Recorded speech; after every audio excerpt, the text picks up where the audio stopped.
Ако се земат откупот, залихата, увезеното брашно, ние доаѓаме до една ситуација кога на пазарот имаме околу 175.000 тони на брашно.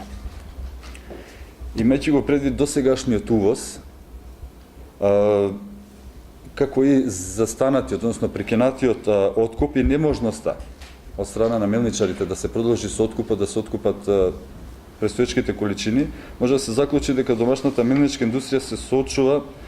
не само со зголемен увоз на брашно, туку и со многу пониски увозни цени во споредба со минатата година. Она што сметаат домашните мелничари дека најмногу би помогнало во ваквата ситуација, тоа е прво пред се во услови на либерализиран пазар, согласно ЦЕФТА договорите да не се донесува одлука за врзан увоз на пченица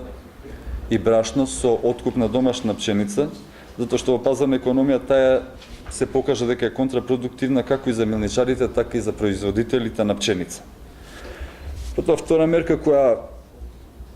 домашните мелничари ја побарава, тоа е согласно искуствата во регионот Србија, Хрватска и Босна, е воведување на маркици за брашното кое се ставува во промет на пазарот. На тој начин би се ставило преку евидентирањето на промедот со брашното би се придонело и за заштити на домашниот пазар, но би се подобрила и конкурентноста на домашната мелничка индустрија преку ова уредувањето на пазарот на брашното.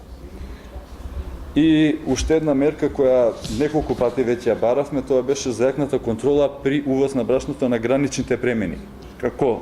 контрола на декларираниот производ што се увезува, затоа што се покажа дека она што е декларирано не одговара со она што се продава на пазарот, така и да не се вопушта во промет увезеното брашно и пченица се додека не се завршат сите потребни контроли и анализи, а до тогаш истото да биде под царински надзор. Во Македонија во моментов има околу 41 регистриран млин, односно преработувач. За жал, поголемиот дел од нив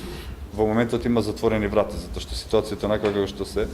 додека увозници и трговци имаме регистрирани 131, од кои преку 80 се само увозници на брашно. Она што некако заклучок би било и од пресот и она што мелничарите го побарава,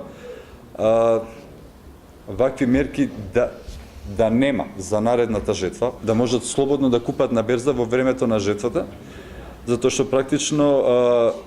ако имаме забрана во период на жетвата, тогаш имаме и скапа пченица домашна. Едноставно цената треба да биде берзанска, односно да имаат можност домашните производители да купуваат на берза пченица во време на жетвата.